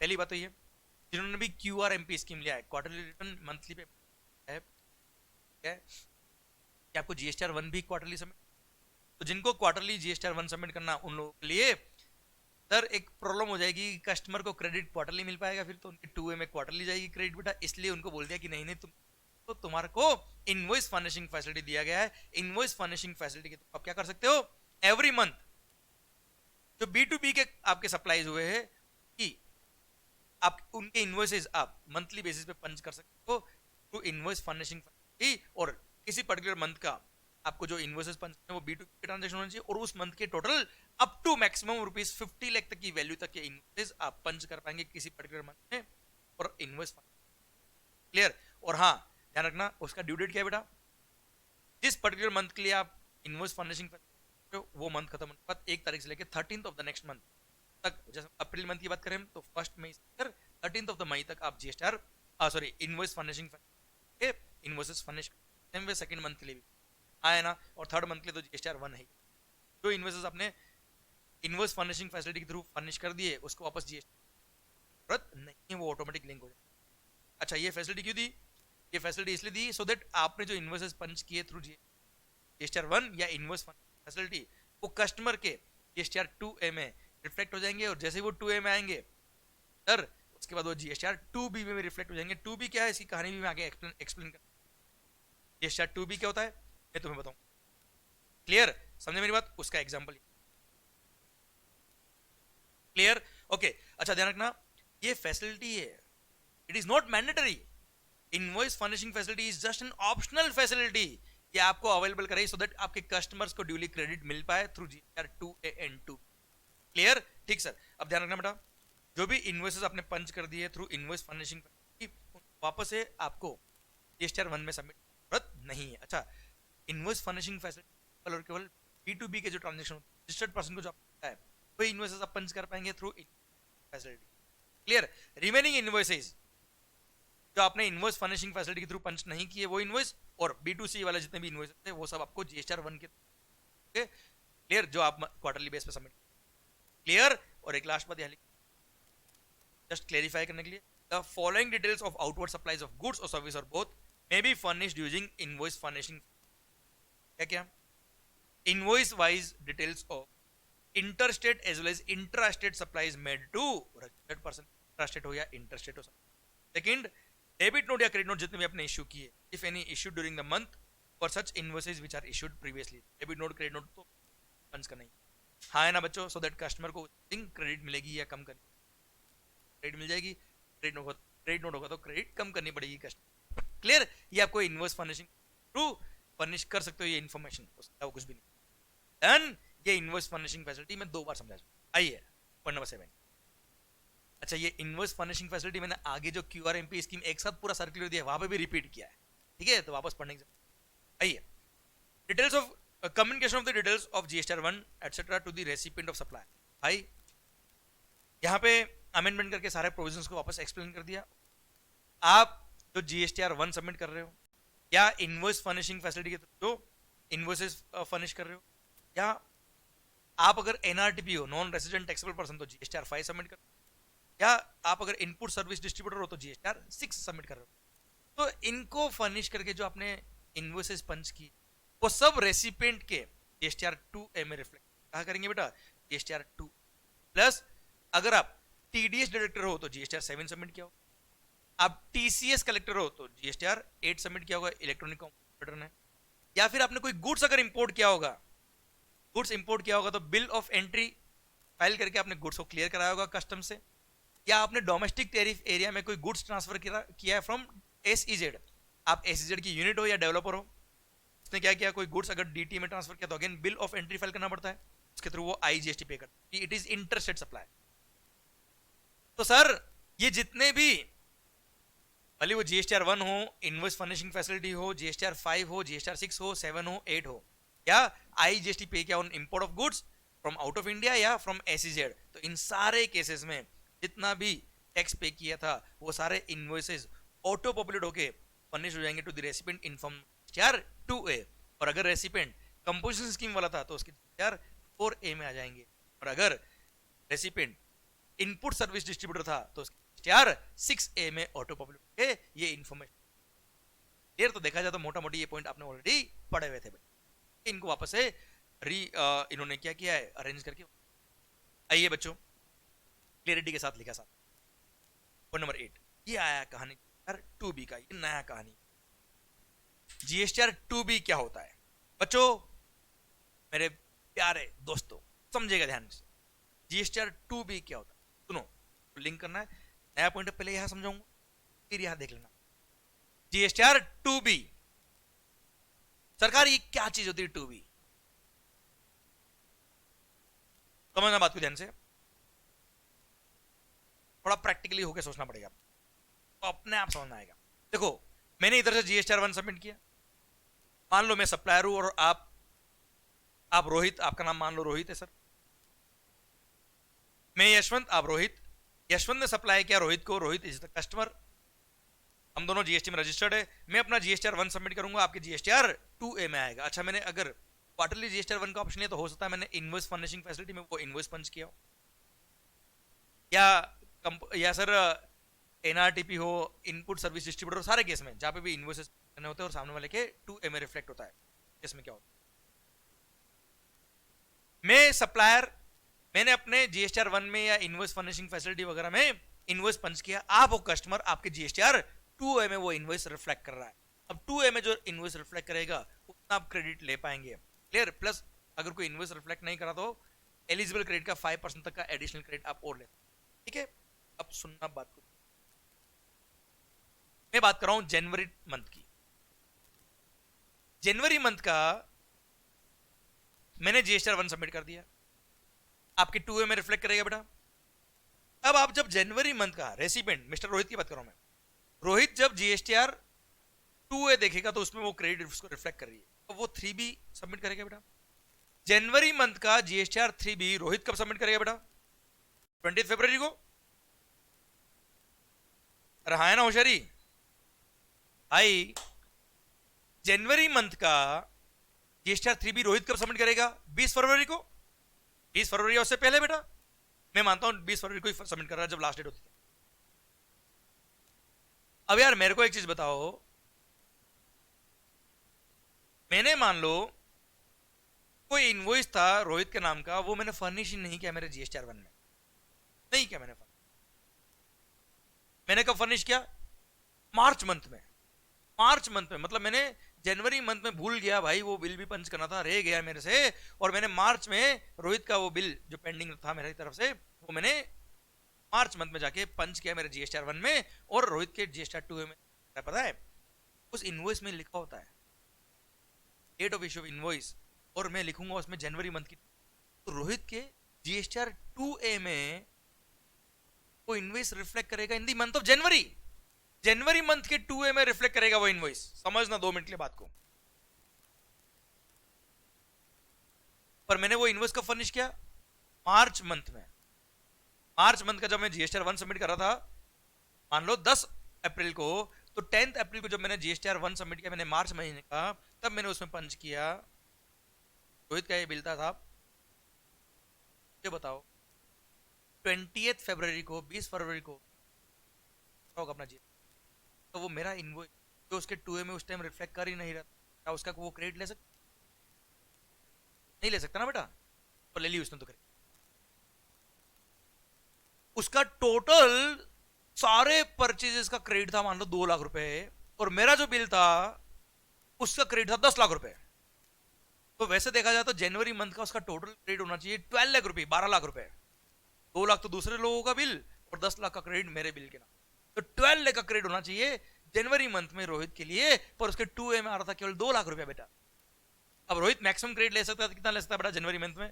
2 लाख प्लस 2 लाख का 5%, 10,000 रुपए, 2 लाख 10,000 केवल ले सकता है वो क्रेडिट जनवरी मंथ में, जब वो सर 20 फरवरी को रिटर्न फाइल कर रहा होगा अपना 3B, आए ना। पर रोहित है होशियार, रोहित ने क्या बोला? रोहित ने तो पूरे 12 लाख का क्रेडिट ले लिया, मतलब मेरा जो 10 लाख का इनवॉइस उसके 2A में जो रिफ्लेक्ट नहीं कर रहा उसका भी पूरा क्रेडिट ले लिया, जबकि he was supposed to take maximum 5% credit on provision basis, पर उसने तो ले लिया। उसने बोला गवर्नमेंट को कौन सा पता पड़ रहा है समझना बात को। वो क्या बोलता है, गवर्नमेंट को कौन सा पता पड़ने वाला है, मैंने तो पूरा क्रेडिट ले लिया भाई। 12 लाख का पूरा क्रेडिट रोहित ने तब ले लिया 20 फरवरी को, जबकि मैंने वो बिल पंच ही नहीं किया था। मैंने तो कब पंच किया है? 10 अप्रैल को। अब 10 अप्रैल को, जब अब सिस्टम का लूपहोल समझना बेटा। अब सर सरकार उसको चेक करने आई कब? जून महीने में। सरकार ने जून महीने में चेक किया रोहित के रिकॉर्ड्स कि सही क्रेडिट लिया कि नहीं। अब उससे पहले क्या हो गया? इवेंचुअली मैंने 10 अप्रैल को जब मेरा बिल पंच कर दिया तो क्या हुआ, मैंने तो अपने जीएसटीआर 1 में अप्रैल मंथ में वो बिल ऐड किया, और अप्रैल में ही उसकी लायबिलिटी मैंने गवर्नमेंट को पे करी होगी 3B के थ्रू। पर होता क्या सिस्टम के अंदर, सॉफ्टवेयर में, भले ही मैंने अप्रैल में वो बिल पंच किया है, पर सिंस वो बिल था जनवरी मंथ का, amendment of prior period item में मैंने वो डाल के वो बिल पंच कर दिया, पर रोहित के जीएसटी 2A में वो जाएगा जनवरी मंथ के 2A में जाएगा, अप्रैल मंथ के 2A में नहीं आएगा, मार्च मंथ के 2A में नहीं आएगा, क्योंकि मैंने मार्च का रिटर्न मार्च का जीएसटी 1 मैंने अप्रैल में फाइल किया बेटा, तो उसके मार्च के 2A में नहीं आएगा, ये कहा आएगा जनवरी मंथ के 2A में ही रिफ्लेक्ट करेगा। समझना बात को, क्योंकि वो बिल तो जनवरी मंथ का था ना यार। तो रोहित के जनवरी मंथ के जीएसटीआर 2A में वो बिल रिफ्लेक्ट करेगा कि हाँ यशवंत ने वो 10 लाख का जो बिल था, 10 लाख का जो क्रेडिट था वो आ गया साहब रोहित के जीएसटीआर 2A में। पर आप मुझे बताओ एक्चुअली वो क्रेडिट आया कब था? 10 अप्रैल को आया था। पर अब जब डिपार्टमेंट जून महीने में रोहित के रिकॉर्ड्स चेक कर रहा है, तो रोहित के रिकॉर्ड्स में तो ऑन रिकॉर्ड क्या दिखेगा? हाँ साहब जनवरी मंथ में 10 लाख का भी क्रेडिट आया हुआ रोहित यशवंत वाला, और अदर 2 लाख के क्रेडिट 12 लाख के क्रेडिट आया हुआ है, और जनवरी मंथ की जब उसने रिटर्न फाइल करी थी जीएसटीआर 3B उसने 12 लाख का क्रेडिट लिया। कोई गलत किया क्या? बिल्कुल सही। अब आप मुझे बताओ गवर्नमेंट को तो पता ही नहीं पड़ा कि रोहित ने वो इनएलिजिबल क्रेडिट जो 10 लाख की थी, जो उसको फरवरी मंथ में मिलना ही नहीं चाहिए, उसने ले ली बेटा। हाँ है ना, क्योंकि मैक्सिमम क्रेडिट जो प्रोविजन बेस पे अलाउड है वो 5% ऑफ द एलिजिबल क्रेडिट ही अलाउड है। Then how the government will track कि यार हर एसएससी के केस में ऐसे ही होगा, हर एसएससी पूरा क्रेडिट लेगा, 5% तो छोड़ो 100% लेगा क्रेडिट, जो भी बिल का उसको क्रेडिट मिलता है 2A में आए ना आए वो क्रेडिट ले लेगा, क्योंकि उसको पता है कौन सा गवर्नमेंट रोज चेक कर रही है। जब गवर्नमेंट आएगी तो बाद में आएगी, तब तक तो सप्लायर अपना 1 फाइल कर ही देगा। भूल भी गया तो मैं उसको फोन करके बोल दूंगा अगले महीने में, नहीं तो उसके नेक्स्ट मंथ में फाइल तो कर ही देगा ना यार। मेरा तो जनवरी मंथ में रिफ्लेक्ट करेगा वो, और मैं तो क्रेडिट ले लेता हूँ। सरकार जब आएगी तब तक तो 2A में ऑलरेडी आ जाएगा, उनको क्या पता पड़ेगा। इसलिए गवर्नमेंट लेके आई 2B। क्या लेके आई? GSTR 2B। बोल दिया चोर हम उनके है, what you can not do directly you can never do indirectly. और गवर्नमेंट ने बोल दिया दिमाग खराब मत करना मंगल, माहौल हो जाएगा। और सर 2B इन्होंने लॉन्च कर दिया। और 2B क्या होता है तुम्हें समझना है, उससे पहले 2A का एक छोटा सा प्रोविजन गवर्नमेंट ने सर्कुलर देके क्लेरिफाई किया हुआ है कि being GSTR 2A being a dynamic document, क्योंकि देखो भले ही अप्रैल महीने में आपने जीएसटीआर 1 सबमिट किया था मैंने, पर रोहित के तो जनवरी मंथ के ही 2A में वो रिफ्लेक्ट कराना है। इट्स अ डायनेमिक डॉक्यूमेंट, बाद में इनवॉइस ऐड होते जाएंगे पर जनवरी मंथ में रिफ्लेक्ट होंगे। 2A being a dynamic document, तो क्या वो डेडलाइन होनी चाहिए जिस दिन तक के invoices will be eligible to be availed as credit for the month of January itself. Sir government ने सर्कुलर के थ्रू क्लेरिफाई किया था, जो सर्कुलर मैंने आपको लेक्चर में पढ़ाया हुआ है उसमें बोला हुआ है जो जीएसटीआर 1 फाइल करने का ड्यू डेट होता है, जैसे जीएसटीआर 1 सबमिट करने का ड्यू डेट क्या है 11th है, तो उसके नेक्स्ट डे 12th, जनवरी मंथ की बात करूं तो 12th ऑफ फरवरी तक, 12th ऑफ फरवरी को हम automated system generated GSTR 2B generate कर देंगे, और वहां पे हम लिख देंगे, उसमें मेंशन कर देंगे कि आपके 11th ऑफ फरवरी तक इतने इतने इनवॉइसेस आपके 2A में आ गए थे यार। अब सर 2B के अंदर क्या इंफॉर्मेशन होगी बेटा? जीएसटीआर 2B के अंदर ये इंफॉर्मेशन होगी कि किसी पर्टिकुलर मंथ के अंदर आपके 2A में कितने credit due date of filing GSTR 1 of that particular month आ गए थे। मतलब जनवरी मंथ की मैं बात करूं तो 11th फरवरी मान लो ड्यू डेट है, और अभी जैसे क्वार्टरली भी हो गया तो, और इनवॉइस फर्निशिंग फैसिलिटी का ड्यू डेट क्या है 13th है, तो 13 जनवरी मान लो आप, whichever is later, due date of furnishing GSTR 1 और due date of furnishing invoice furnishing facility whichever is later, मतलब 13th ऑफ जनवरी मान लो इस पर्टिकुलर केस में, अभी करंट अमेंडमेंट के बाद। तो सर सरकार ने क्या बोल दिया, जनवरी मंथ की मैं बात करूं आपसे तो 13th ऑफ फरवरी तक जितने भी इनवॉइसेस आपके 2A में आ गए होंगे वो जनवरी मंथ के लिए एलिजिबल क्रेडिट के लिए एलिजिबल रहेंगे, और वो इनवॉइसेस आपके 2B के अंदर हम लॉक कर देंगे। मतलब सर 13 फरवरी तक जितने भी इनवॉइसेस आपके 2A में आ चुके होंगे वो सब ऑटोमेटिक गवर्नमेंट लिंक कर देगा इन जीएसटीआर 2B, और 2B के अंदर जैसे 2 लाख का क्रेडिट था इस मेरे एग्जांपल के अंदर रोहित वाले केस में, तो रोहित के लिए 2 लाख का अमाउंट दिखेगा जीएसटीआर 2B में फॉर द मंथ ऑफ जनवरी। अब भले ही अप्रैल मंथ में जब मैंने 10 अप्रैल को वो मेरा इनवॉइस जो पेंडिंग था वो पंच किया और रोहित के जीएसटीआर 2A में वो रिफ्लेक्ट करा जनवरी मंथ में ही, पर सिंस वो 2B के अंदर दिख रहा है कि 2 लाख का क्रेडिट ही अवेलेबल था यस रोहित के पास है ना, तो मैक्सिमम क्रेडिट जो रोहित ले सकते हैं फॉर द मंथ ऑफ जनवरी वो 2 लाख प्लस 5% ऑफ 2 लाख अगर एलिजिबल है ना, उतना ही ले पाएंगे और 2B से गवर्नमेंट कंट्रोल करेगा। अगर इससे ज्यादा आपने क्रेडिट लिया तो हम बैंड बजा देंगे, समझे समझे। और सर अब बाद में भली वो मैंने जीएसटीआर 1 सबमिट करके वो 10 लाख का इनवॉइस रोहित के 2A में आ गया था जनवरी मंथ में। अब रोहित जो क्रेडिट ले पाएगा वो मार्च मंथ या उसके बाद ही ले पाएगा उस 10 लाख के इनवॉइस का, उससे पहले नहीं ले पाएगा, समझे अब मेरी बात। तो 2B कंट्रोल कर लेगा। 2B क्या करेगा, 2B लॉक कर देगा फिगर को। कौन से फिगर को लॉक करेगा बेटा, वो सारे इनवॉइसेस जो आपके जीएसटीआर 2A में रिफ्लेक्ट कर रहे हैं as on the last date of due date of filing GSTR 1 और invoice furnishing facility average later, समझे। और उसके नेक्स्ट डे ऑटो पब्लिश होकर जीएसटीआर 2B आ जाएगा जनरेट होके। ये उतना ही मैक्सिमम इनवॉइसेस आपके 2A में रिफ्लेक्ट कर रहे थे as on the due date of filing 2A, as on the due date of filing GSTR 1 या इनवॉइस फर्निशिंग। तो उतने ही इनवॉइसेस का मैक्सिमम आप क्रेडिट ले पाएंगे उसमें, प्लस उसका 5% और ले पाएंगे जो प्रोविजनल क्रेडिट का हमने 36 और में, समझे मेरी बात। डन। ये इनवॉइस फर्निशिंग फैसिलिटी का एक लिंक था यहाँ पे पॉइंट में जीएसटीआर 2B, शायद बहुत शिद्दत से समझ में आया।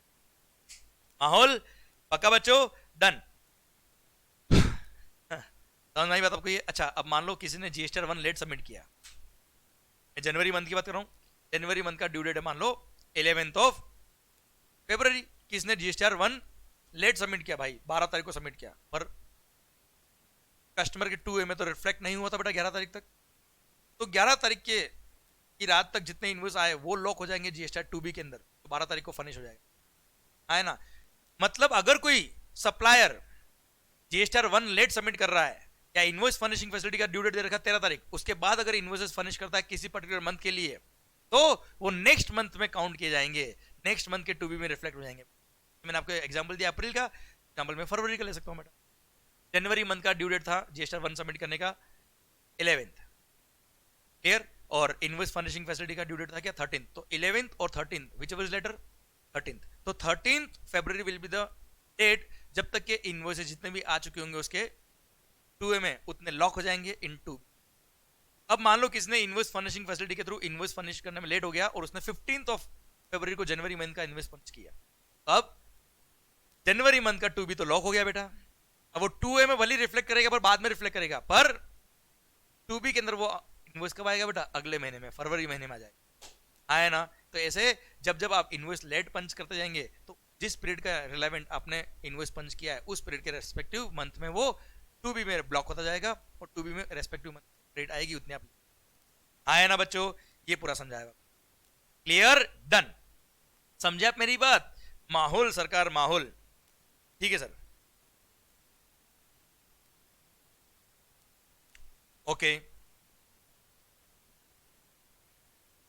ठीक है। ये मैंने पूरा कहानी आपको 2B का समझा दिया, क्लियर बच्चों। ये जीएसटीआर 2B पूरी पिक्चर शायद क्लियर आपको बेटा, ओके डन। सारे पॉइंट भी हमने कवर कर लिया, हमने सारे पॉइंट बात, ओके। तो सर ये था आपका 2B का कहानी पूरा, शायद बहुत अच्छे से माहौल हो गया एकदम जबरदस्त। आइए बच्चों, अब आइए रिटर्न्स का जो मैंने एक चार्ट दे रखा था आपको आपकी बुक, उस चार्ट में जहां जहां अमेंडमेंट हुए जीएसटीआर 1 का मैं ऑलरेडी पढ़ा चुका हूँ, ये समरी दे रखी बेटा वापस से। इसने भी प्रीवियस फाइनेंशियल में टर्नओवर 5 करोड़ या उससे कम था और जिसने 3B क्वार्टरली फाइल करने का ऑप्शन लिया जीएसटीआर 1 भी क्वार्टरली फाइल करना पड़ेगा 13th of the next month तक, clear sir. And other registered person को मंथली फाइल करना पड़ेगा 11th of the next month तक। अच्छा, इन 6 कैटेगरी ऑफ पर्संस को जीएसटीआर 1 सबमिट करने की जरूरत ही नहीं है, वो ऑलरेडी जो पहले 6 लोग 6 लोग, ओके। ये 3B के बाद आ गया बेटा रजिस्टर्ड पर्सन जिसका aggregate turnover was up to ₹5 crore in the preceding financial year and जिसने ऑप्ट किया है 3B फाइल करने के लिए क्वार्टरली, उसको क्वार्टरली सबमिट करना है 3B। और एक्चुअली 3B फाइल करने का ड्यू डेट होता है 20 तारीख ऑफ द नेक्स्ट मंथ पर।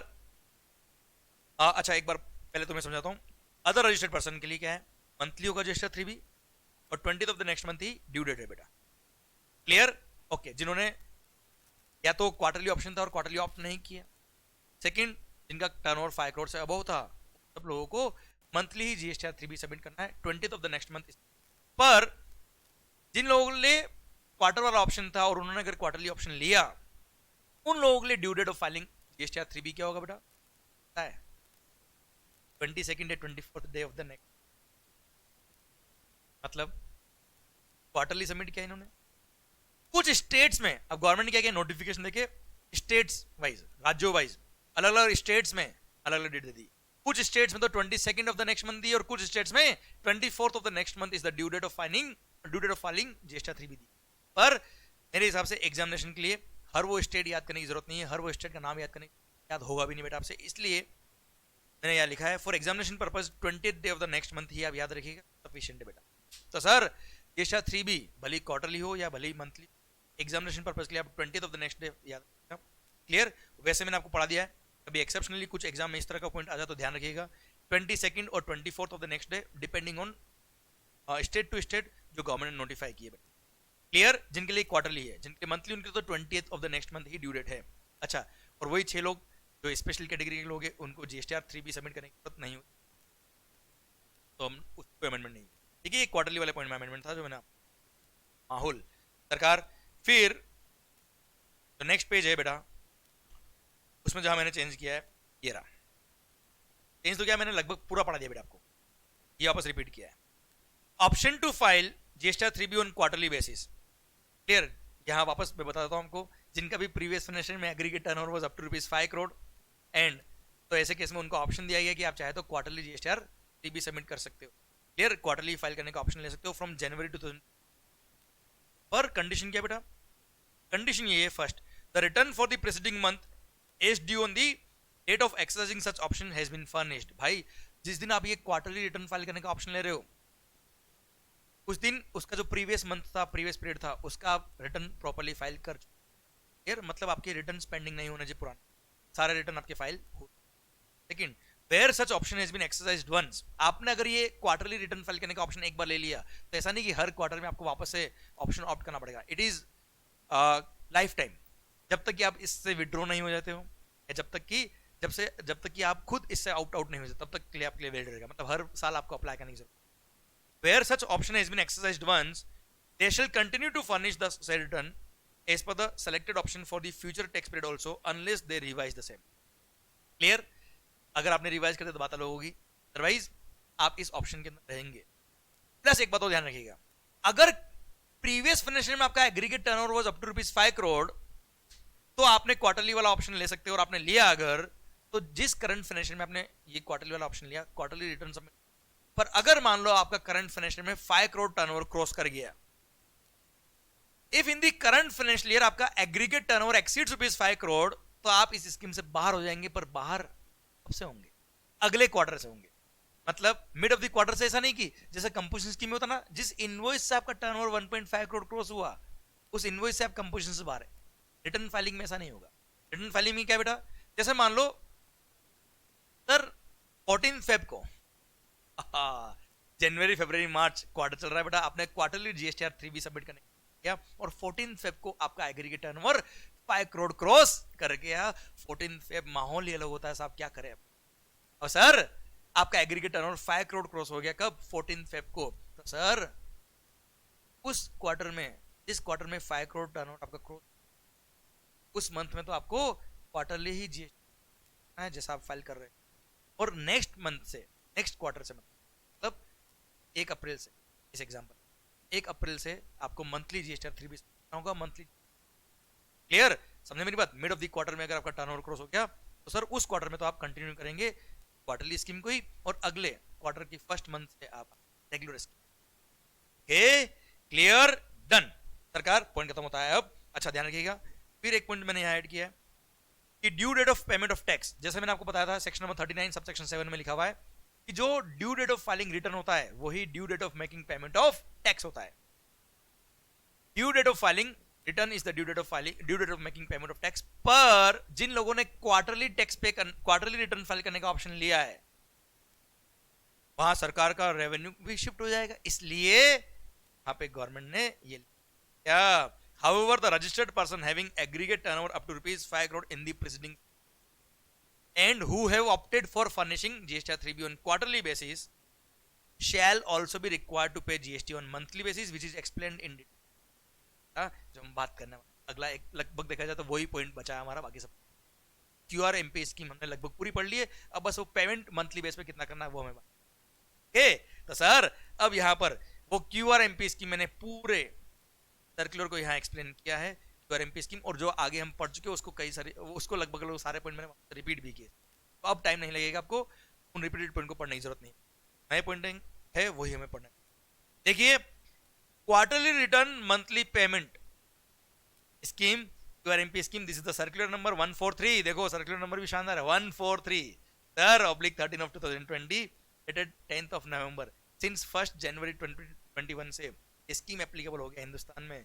सर इसको एक्सप्लेन किया सर्कुलर ने, समझाया, पर हमने तो ऑलरेडी इसको समझ लिया है। क्लियर? तो सर अब देखते हैं इसमें नया पॉइंट क्या है, वह हम बात करते हैं। सर ठीक है, नए पॉइंट की हम बात कर लेते हैं बच्चों। अच्छा ध्यान रखना एक और बात, अगर किसी पर्सन ने नया रजिस्ट्रेशन ऑप्ट किया ड्यूरिंग द फाइनेंशियल ईयर, या वो कंपोजिशन स्कीम से बाहर आया, नॉर्मल स्कीम में आ गया, तो ऐसे केस में he can directly opt for this quarterly scheme. कोई दिक्कत वाली, ऑब्वियसली नया रजिस्ट्रेशन करा रहा है पर्सन तो उसका प्रीवियस ईयर में टर्नओवर 5 करोड़ से कम ही है। कंपोजिशन स्कीम में अगर पर्सन है, मतलब प्रीवियस ईयर में टर्नओवर 1.5 करोड़ से कम था बेटा, तो ऐसे केस में वो तो ऑलरेडी एलिजिबल है इस स्कीम के लिए, और जिस दिन से वो रेगुलर स्कीम में आ रहा है या रजिस्ट्रेशन नया करा रहा है, तो वो इस क्वार्टरली स्कीम में आ सकता है, हमें कोई दिक्कत नहीं है। क्लियर? डन। हाँ, एक और बड़ी अच्छी बात जो है, नया पॉइंट है, it is further clarified that, ध्यान रखना बेटा, ये क्यूआरएमपी स्कीम जो है ना बेटा, ये जीएसटीआई वाइज है, पैन नंबर वाइज नहीं है। मतलब मान लो मेरे 5 रजिस्ट्रेशन है, एक महाराष्ट्र में, गुजरात में, एक राजस्थान में, एक दिल्ली में और एक पंजाब में, तो मैं चाहूं तो किसी रजिस्ट्रेशन नंबर के लिए क्यूआरएमपी स्कीम लू, किसी रजिस्ट्रेशन नंबर के लिए नॉर्मल स्कीम लू मंथली बेस वाली। अच्छा, एग्रीगेट टर्नओवर जो 5 करोड़ का देखना है, वो तो एग्रीगेट टर्नओवर तो पूरे इंडिया में जितने ब्रांचेस है, पैन नंबर वाइज आपका टर्नओवर क्लब करके फिर देखते हैं। पर ये स्कीम के लिए बोल दिया गवर्नमेंट ने खुद ने कि साहब आप चाहे तो किसी जीएसटी नंबर के लिए क्यूआरएमपी स्कीम ले, किसी क्लियर? यहां पे ये बात ओके बच्चों, जरूरी नहीं कि सारे रजिस्ट्रेशन नंबर पे ये क्यूआरएमपी एक साथ लेना कंपल, किसी रजिस्ट्रेशन नंबर पे आप ये स्कीम लो, किसी पे मत लो, आपकी इच्छा है, आपकी चॉइस। ओके, पर एग्रीगेट टर्नओवर की लिमिट जो 5 करोड़ की, वो तो ऑब्वियसली एग्रीगेट टर्नओवर का डेफिनेशन तो हमने पढ़ा हुआ ही है, वो तो ऑल इंडिया बेस पे जितने भी आपके रजिस्ट्रेशन नंबर है सबका क्लब करके। ओके सरकार, फिर पॉइंट आता है क्या, furnishing of details of outward supply under section 37, ये वो इनवॉइस फर्निशिंग फैसिलिटी या जीएसटीआर 1 जो हमने आगे पढ़ी थी ना बेटा पूरी, वो यहाँ पे वापस रिपीट करी थी सर्कुलर के अंदर, सो दैट सारे पॉइंट एक जगह आपको वापस साथ मिल जाए। तो ये सारे पॉइंट हमने ऑलरेडी पढ़ लिए। यहाँ पे आइए, ये रहा नया point, monthly payment of tax. QR तो हमने पढ़ लिया, क्यूआर मतलब quarterly return, quarterly return. Monthly payment QRMP, monthly payment. Sir monthly payment कैसे करना है, तो ऑप्शन दिए। अच्छा पहली बात तो ये, जो भी पेमेंट आप कर रहे हो ये आपके इलेक्ट्रॉनिक कैश लेजर में जा रहा है। क्या जा रहा है बेटा? इलेक्ट्रॉनिक कैश लेजर में। इसका चालान जो है वो फॉर्म नंबर जीएसटी पीएमडी 06 के थ्रू जाए। ध्यान देना बेटा, मंथली पेमेंट का सिस्टम अब हम पढ़ रहे हैं, पहले अभी तक क्वार्टरली रिटर्न मंथली पेमेंट। जिसने भी क्यूआरएमपी स्कीम ली है उनको जीएसटीआर 3 भी सबमिट करना होगा क्वार्टर खत्म होने के बाद 22nd या 24th of the next month पर उनको पेमेंट जो करना है वो तो मंथली बेस पे करना है, एक एस्टिमेटेड टैक्स लायबिलिटी पे करनी है। तो सर वो estimated tax liability monthly base पे कितना होगा, उसका सिस्टम गवर्नमेंट ने यहाँ बहुत क्लियरिटी से दे दिया है और बोल दिया है लोग गड़बड़ नहीं करें, तो दैट गवर्नमेंट का रेवेन्यू नहीं हिल जाए। क्लियर? तो सर सरकार ने बोल दिया फॉर्म नंबर जीएसटी पीएमडी 06 के थ्रू पे करेंगे, और उनका ड्यू डेट क्या पता है क्या है? 25th of the next month, 25 तारीख। मतलब मैं जनवरी फरवरी मार्च क्वार्टर की बात करूं तो जनवरी मंथ का मंथली पेमेंट का ड्यू डेट होगा क्या? 25th of the February month का ड्यू डेट क्या होगा? 14 फेब कौन बोला रहे हो सर?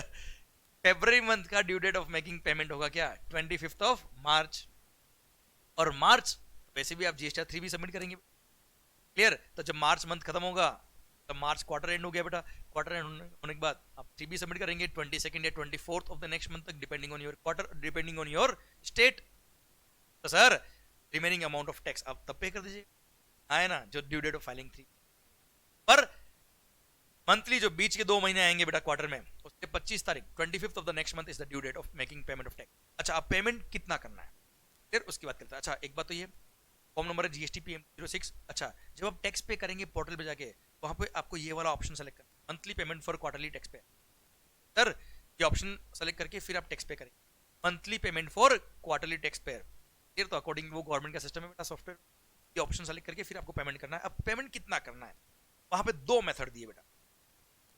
2 मंथ, फर्स्ट 2 मंथ के लिए 2 ऑप्शंस दिए हुए, जैसे 2 मंथ के लिए होता है तो 2 options are given. First option fixed sum method, मतलब मैं तुम्हें समझा देता हूं बेटा। प्रीवियस क्वार्टर में आपने जितना भी इलेक्ट्रॉनिक कैश लेजर के थ्रू पे किया था, इलेक्ट्रॉनिक कैश लेजर के थ्रू जितना भी आपने प्रीवियस क्वार्टर का टोटल टैक्स जितना भी था उसका 35%, कितना 35% फर्स्ट मंथ में जमा करा दो और उसी का 35% नेक्स्ट मंथ में भी जमा करा। मतलब फर्स्ट एंड सेकंड आप 35% टैक्स जमा करा रहे हो। ये जो टैक्स जमा करा रहे हो वो इलेक्ट्रॉनिक कैश लेजर में जमा आए ना, क्लियर। और जब 3B फाइल करोगे तब फाइनली जो बनता होगा टैक्स वो बन के आपका पे हो जाएगा। और अगर एक्सेस बैलेंस आपने जमा करा दिया था कैश लेजर में तो आप उसका रिफंड भी ले सकते पर GST 3B फाइल करने के बाद, क्लियर। अच्छा, अगर मान लो मैंने जनवरी मंथ में QRMP स्कीम ली, कब ली बेटा, जनवरी मंथ में स्कीम ली मैं। अब साहब जनवरी मंथ में स्कीम ली, जनवरी फरवरी और मार्च वाज माय फर्स्ट क्वार्टर। अब मेरे को एस्टिमेटेड टैक्स लायबिलिटी जो पे करना है 35%, प्रीवियस क्वार्टर का, प्रीवियस तो क्वार्टर था ही नहीं मेरा, तो प्रीवियस तो मंथली भी सिस्टम था। तो सरकार ने बोला प्रीवियस मंथ में मतलब दिसंबर मंथ में जितना तुमने टैक्स पे किया उसका 100% कैश लेजर के थ्रू जो पे किया, कैश लेजर के थ्रू ना तू जनवरी मंथ में भी पे करता ना उतना ही फरवरी मंथ में भी पे करता ना। इन फर्स्ट और सेकंड मंथ ऑर्डर इतना पेमेंट हो जाएगा। फिर 3B जब फाइल करोगे आप मार्च मंथ के बाद तब आपका फाइनली टैक्स एडजस्टमेंट हो, क्लियर, डन। ये मैंने फिक्स सम मेथड दे रखा है बेटा, क्लियर। आप एग्जांपल से और अच्छे समझ लेंगे। First case, in case the last return filed was on quarterly basis for the quarter ending March 21। अगर March 21 के क्वार्टर के लिए आपने मान लो क्वार्टरली पेमेंट किया था तो अब आपको सर ध्यान रखना अप्रैल मंथ में और मई मंथ में कितना टैक्स जमा कराना हो। Sir tax paid in cash in quarter January to March 21, cash में कितना पे किया था आपने, GST, SGST, IGST और GST कंपनसेशन सेज 100, 100, 500 और 50, इतना आपने थ्रू कैश पे किया था इन द प्रीवियस क्वार्टर। तो अब जो नेक्स्ट क्वार्टर आ रहा है उसके अप्रैल और मई महीने में उसका 35%, GST भी 35, ये भी हेड वाइज आपको परसेंटेज नहीं और उतना आपको एस्टिमेटेड टैक्स पे करना पड़ेगा इन दी फर्स्ट 2 मंथ, क्लियर। पर अगर प्रीवियस मंथ आपका सर प्रीवियस जो टैक्स पेड था वो मार्च वो मंथली बेस पे था बेटा, आपने हो सकता है this is the first quarter जब आपने क्वार्टरली बेस पे ऑप्शन लिया है, पिछला जो था वो तो मंथली बेस पे था। तो ऐसे केस में in case the last return filed was monthly और टैक्स पीरियड March 21, तो ऐसे केस में March 21 में आपने कितना कैश में टैक्स पे किया था 50, 50, 80, 0, तो सर उतना अप्रैल और मई महीने में पे कर देना 50, 50, 80 और 0 is the estimated tax in the electronic cash ledger for this respective to. आया ना बच्चों, ये एक एस्टिमेटेड टैक्स लायबिलिटी है, ये मंथली फिक्स सम मेथड दे दिया, क्लियर, समझे मेरी बात। और हाँ ध्यान रखना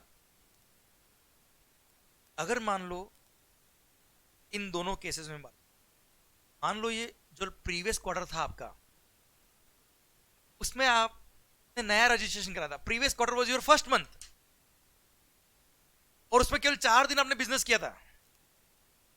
इन दोनों केस में मान लो this was your first month या first quarter of the business जिसमें आपने बिजनेस कमेंस किया था, रजिस्ट्रेशन करवाया था और केवल 4-5 दिन या कुछ मतलब 1 महीना 5 दिन ही आपने काम किया था अगर क्वार्टरली था तो यार वहां पे टैक्स भी तो कम बना होगा बेटा, टैक्स कम बना होगा तो उसका 35%, हाँ यार तो जाएगा ना यार। इसलिए गवर्नमेंट ने बोल दिया क्या, ये फिक्स सम मेथड जो हमने बताया 35% वाला, या अगर प्रीवियस मंथ के हिसाब से करें तो 100, ये तभी अप्लाई होगा अगर आपने प्रीवियस मंथ या प्रीवियस क्वार्टर का कंप्लीट मंथ में आप रजिस्टर्ड थे और कंप्लीट पीरियड में, मतलब अगर मंथली था तो प्रीवियस मंथ में पूरा डे 1 से लेकर लास्ट डे तक आप रजिस्टर्ड थे और आपने टैक्स, क्लियर। या क्वार्टरली आपने ऑप्शन लिया था तो प्रीवियस पूरे क्वार्टर में आप sir first day of tax period से लेकर last day of tax period तक आप रजिस्टर्ड थे और उसका टैक्स लायबिलिटी आपने आया ना। अगर मतलब लास्ट टैक्स पीरियड में पहला आपने नया रजिस्ट्रेशन लिया है और मिड ऑफ द मंथ में या मिड ऑफ द क्वार्टर में आपने नया रजिस्ट्रेशन लिया है तो हम ये फिक्स सम मेथड आपके लिए ऑप्शन नहीं मिलेगा, क्योंकि फिक्स सम मेथड के अंदर क्या है, फिक्स सम मेथड के अंदर आपको 35% या 100% of the previous tax period आपको पे करना है बेटा। अब प्रीवियस टैक्स पीरियड ही पूरा टैक्स पीरियड नहीं था आपके लिए, कंप्लीट टैक्स पीरियड नहीं था, तो टैक्स लायबिलिटी भी आपकी कम रही होगी, तो हम गवर्नमेंट की रेवेन्यू कम कैसे हो जाए बेटा। इसलिए गवर्नमेंट बोल दिया फिक्स सम मेथड आपको तभी मिलेगा इफ इफ सर आपने कंप्लीट टैक्स पीरियड के लिए आप रजिस्टर्ड थे प्रीवियस टैक्स पीरियड के लिए। आया ना बच्चों? क्लियर? टिक। और ध्यान रखना बेटा, जो भी आप डिपॉजिट कर रहे हो अमाउंट इलेक्ट्रॉनिक कैश लेजर में जाए। Further while making a deposit in electronic cash laser through form number GST PMT 06, thus registered person may also take into account the balance already available in electronic cash ledger। मतलब मान लो आपको 50 रुपी electronic cash laser में CGST जमा कराना है और आपके electronic cash laser में ऑलरेडी 300 रुपए पड़े बेटा, मतलब आपने एडवांस में इलेक्ट्रॉनिक कैश लेजर में ऑलरेडी अमाउंट जमा करा रखा है, तो अब ऐसे केस में आप उतना अमाउंट तक जमा नहीं कराएंगे, चल जाएगा। मतलब कुल मिला के अमाउंट आपको estimated tax liability electronic cash laser में, उसमें आपने ऑलरेडी एडवांस में जमा करा रखी थी। क्लियर? ये तो हो गया फिक्स सम मेथड की बात। अब आ रहा है सेकंड क्या, सेल्फ असेसमेंट मेथड। आपको लगता है नहीं नहीं नहीं, प्रीवियस मंथ में या प्रीवियस क्वार्टर में भले ही टैक्स लायबिलिटी मैंने कैश में बहुत सारा पे किया, पर करंट मंथ में या करंट क्वार्टर में मेरा कैश के थ्रू पेमेंट बहुत कम होगा क्योंकि इस बार क्रेडिट बहुत सारी है मेरे पास। तो आप चाहे तो सेल्फ असेसमेंट मेथड पे आ सकते हो। सेल्फ असेसमेंट मेथड में आपको क्या करना होगा, सेल्फ असेस करके देखना होगा कितना मेरा टैक्स लायबिलिटी बनता है, कितना आईटीसी मेरे पास अवेलेबल है और कितना मुझे पे, अब पे कर दे। आपको लगता है कि इलेक्ट्रॉनिक क्रेडिट लेजर में या कैश लेजर में ऑलरेडी अमाउंट आपके पास पड़ा हुआ है, अब नहीं भी जमा कराएंगे हम। क्लियर? समझे मेरी बात? और हाँ, यहां भी क्लियरली बोल दिया है कि जो पेमेंट ऑफ टैक्स का आप सिस्टम ले रहे हो, फिक्स सम मेथड लो या सेल्फ असेसमेंट मेथड लो, हर महीने या हर आप क्वार्टरली चेंज कर सकते हो। देखो ऐसा नहीं कि एक मेथड ले लिया वो कंटिन्यू आपको पूरे financial. The said registered person is free to avail either of the two tax payment methods above in any of the 2 month of the quarter.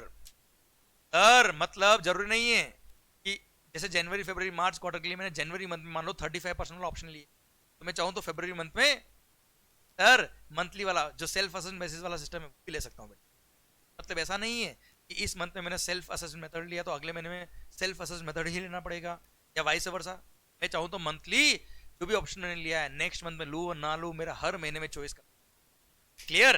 Done सरकार। और यहाँ पे क्लैरिटी देके बोल दिया है जितना भी आपने कैश लेजर में अमाउंट जमा कराया है सर, ध्यान देना पॉइंट नंबर सीओडी में क्या लिखा बेटा, अगर आपके इलेक्ट्रॉनिक कैश लेजर या क्रेडिट लेजर में ऑलरेडी एडवांस में पैसा जमा करा हुआ है, एडिक्वेट बैलेंस आपके पास है, you are not suppose to make any further payment on monthly basis बेटा। यार देखो मंथली पेमेंट इसलिए मांगा है हमने कि गवर्नमेंट की रेवेन्यू कम, ऑलरेडी कैश लेजर में आपने एडवांस में पैसा दे रखा था, इलेक्ट्रॉनिक क्रेडिट लेजर में ऑलरेडी पैसा आपके पास पड़ा हुआ है जिसको आप यूज करने वाले हो, there is no need of making, SSC को भी नुकसान नहीं होना चाहिए। प्लस जितना भी आपने इस मंथली पेमेंट सिस्टम की वजह से, जैसे 35% के हिसाब से, ये मंथली पेमेंट सिस्टम के हिसाब से फर्स्ट 2 मंथ का जो टैक्स आपने इलेक्ट्रॉनिक कैश लेजर में डिपॉजिट कराया है उसका आप रिफंड नहीं ले पाएंगे जब तक कि आप उस पर्टिकुलर क्वार्टर का जीएसटी 3B, जैसे मान लो आपने 35% के हिसाब से आपने अमाउंट फर्स्ट जनवरी और फरवरी दोनों मंथ में जमा करा दिया, अब उसका रिफंड अगर आपको लेना है कैश लेजर से उस अमाउंट का, तो जीएसटी 3B उस क्वार्टर का सबमिट होगा, उसके बाद ही उस अमाउंट, वरना मतलब क्या रहा बेटा जमा कराने का। क्लियर? ठीक सर। सर पॉइंट नंबर 7 बोलता है quarterly filing of form number GSTR 3B, ये मैं आपसे ऑलरेडी बात कर चुका हूं बेटा। क्लियर? क्वार्टरली फाइल करना होगा और जो भी रिमेनिंग टैक्स लायबिलिटी आपको पे करनी होगी और फाइनली वही से एडजस्ट हो जाए। जो भी आपने मंथली जो आपने इलेक्ट्रॉनिक कैश लेजर में अमाउंट जमा कराया है वहां से आप एडजस्ट कर लीजिएगा, एक्स्ट्रा अमाउंट बच जाता है यू कैन फंड, और अगर आपको अमाउंट लगता है और पे करना है तो रिमेनिंग और जमा कराना कैश लेजर में और पे कर देना। क्लियर? अब आ रहा है पॉइंट लास्ट, क्या, एप्लीकेबिलिटी ऑफ इंटरेस्ट। अब सवाल आता है क्या सर, अब मान लो हमने एस्टिमेटेड टैक्स लायबिलिटी पे करी थी, एस्टिमेटेड टैक्स लायबिलिटी हमने पे करी थी सर, और हमने फिक्स सम मेथड लिया था 35% वाला, और उसके अकॉर्डिंग हमने मान लो 100 रुपए की लायबिलिटी थी, प्रीवियस मंथ का कैश में जो पे किया था प्रीवियस क्वार्टर का वो 100 रुपी टैक्स पे किया था इन कैश, उसका 35% होता 35 रुपी, और 35 रुपी तो हमने फर्स्ट 2 महीने में जमा करा दिया। पर सर हमने जब 3B सबमिट किया तब एक्चुअल लायबिलिटी हमारी 150 की थी, तो उसके हिसाब से मंथली बेस पे हमने टैक्स देखा जाए तो ज्यादा बनता था। किसी मंथ में 40 था, नेक्स्ट मंथ में 47 था, पर हमने जो जमा कराया वो तो था 35 और एक्चुअल बनता था कितना 40 एंड 47 मान लो, बाद में एक्चुअल कैलकुलेट किया, तो क्या वो डिफरेंस अमाउंट पे हमको इंटरेस्ट पे करना पड़ेगा? कोई इंटरेस्ट पे नहीं करना है। अगर आपने सर फिक्स सम मेथड के थ्रू टैक्स पे किया था मंथली बेसिस पे, तो कोई आपको इंटरेस्ट पे करने की जरूरत नहीं है। ये समझाया हुआ इस सर्कुलर के इस पॉइंट कि for registered applicability of interest for registered persons making payment of tax by opting fix sum method. अगर आपने जो 25th of the next month है बेटा, फर्स्ट 2 मंथ के लिए 25th of the next month, और क्वार्टरली जो लास्ट मंथ होगा उसके लिए 22nd या 24th of the next month, तो due date of making payment of tax होता है। अगर आपने ड्यूली पे कर दिया जो फिक्स परसेंटेज उस हिसाब से, आपको कोई इंटरेस्ट पे करने की जरूरत नहीं है, भले ही फाइनली लायबिलिटी आपकी फिर भी। क्लियर? मैं आपको एग्जांपल समझाता हूं सर, समझिएगा एग्जांपल के थ्रू। और ये एग्जांपल भी सर्कुलर ने, गवर्नमेंट ने खुद ने कोई एग्जांपल में, a registered person who has opted for the scheme had paid a total amount of rupees 100 in cash as tax liability in the previous quarter of October to December। तो उसका previous quarter था अक्टूबर to दिसंबर, उस quarter का उसने cash में जो tax पे किया था वो था ₹100। He opt to pay tax under fix sum method. Okay, इसलिए उसने 35 ईच ऑन 25 फरवरी और 25 मार्च उसने 35 रुपी ईच जमा करा दिया in the current quarter for discharging his tax liability for the first 2 month. ठीक है साहब। In his return for the quarter it is found that the liability based on outward and inward supplies for January was ₹40 and for February it was ₹42। मतलब actual outward supply और actual inward supply के हिसाब से जनवरी month का liability बना था in cash ₹40 और 42 बना था किसके मंथ का? फरवरी मंथ का। जबकि उसने एक्चुअली कितना जमा कराया? 35 each using the fix sum method. तो ऐसे केस में क्या वो डिफरेंस अमाउंट ऑफ टैक्स जो ₹5 था या 7 था, उसके लिए क्या उसके इंटरेस्ट पे करना? No interest would be payable for the lesser amount of tax which is ₹5 and 7 respectively discharged in these 2 months provided that he discharges his entire liability for the month of for the quarter in form number GST 3B by the due date। clear? अगर उसने quarterly जो GST 3B submit करके tax पे करना तो पूरा पे कर दिया, there is no point of interest at all। Lesson number 2, सरकार अगेन सेम पॉइंट, इसमें थोड़ा सा चेंज किया, समझना बता दें। A registered person who has opted for the scheme had paid a total amount of ₹100 as cash as his tax liability in the previous quarter of the October to December in cash, electronic cash ledger। He opt to pay under fixed sum method, therefore he pays ₹35 each on 25th February and 25th March for discharging liability of first 2 months of January and February respectively। In his return for the quarter it is found that total liability for the quarter net of available credit was ₹125। cash में liability 120, but he files the return on 30th April। भाई return सब कब submit किया? 30 अप्रैल को। अच्छा, आपको पता है GST 3B सबमिट करने की ड्यू डेट क्या थी? 22nd या 24th ऑफ अप्रैल है ना, फर्स्ट क्वार्टर के लिए बेटा। तो ऐसे केस में सिंस उसने 30th अप्रैल को उसने अपना 3B सबमिट किया, मतलब 30th अप्रैल को उसने रिमेनिंग टैक्स पे किया, तो ऐसे केस में interest would be payable at the applicable rate जो 18% पर annum है ऑन ₹55। 55 कैसा है बेटा? Sir 125 was his liability, 35 each for 2 months, ₹70 वो ऑलरेडी पे कर चुका है, रिमेनिंग कितना बेटा? ₹55। तो 55 पे ही इंटरेस्ट लगेगा, remaining amount of ₹55 which was payable, उसी पे इंटरेस्ट लगेगा sir for the period between the due date of filing quarterly GST 3B and 30th April. तब मान लो 22nd अप्रैल आपकी ड्यू डेट थी, तो 23 अप्रैल से 23rd अप्रैल से लेकर 30 अप्रैल तक का तो ये 8 दिन है, 8 डेज का इंटरेस्ट लगेगा ऑन ₹55। That's it. उसने फिक्स सम मेथड के हिसाब से 35 के हिसाब से ऑलरेडी पे कर दिया था टैक्स, तो उस पर कोई इंटरेस्ट नहीं आएगी, भले ही फाइनली लायबिलिटी ज्यादा बन रही कम बन रही। क्लियर? डन सरकार। और हाँ, क्या लिखा है? जिन्होंने फिक्स सम मेथड नहीं लिया, सेल्फ असेसमेंट मेथड लिया, उनके लिए इंटरेस्ट का प्रोविजन क्या होगा? For registered person making payment of tax by opting self assessment method, interest amount would be payable as per the provisions of section number 50 of the CGST Act for the tax or any part thereof which remains unpaid or paid beyond due date for first 2 month of the quarter। मतलब भाई जब आपने self assessment method लिया तो self assessment के हिसाब से तो जो एग्जैक्ट लायबिलिटी बनती है आपकी मंथली बेस पे वो आपका पे हो जाना चाहिए था। तो जनवरी फरवरी मार्च क्वार्टर की मैं बात कर रहा हूँ, तो जनवरी मंथ का जो लायबिलिटी बनता है वो 25 फरवरी, फरवरी मंथ का जो लायबिलिटी बनता है वो 25th ऑफ मार्च तक पे हो जाना चाहिए, और फिर पूरे क्वार्टर का जो लायबिलिटी बनता है रिमेनिंग वो 22nd या 24th ऑफ अप्रैल तक आपका पे हो जाना चाहिए along with the return.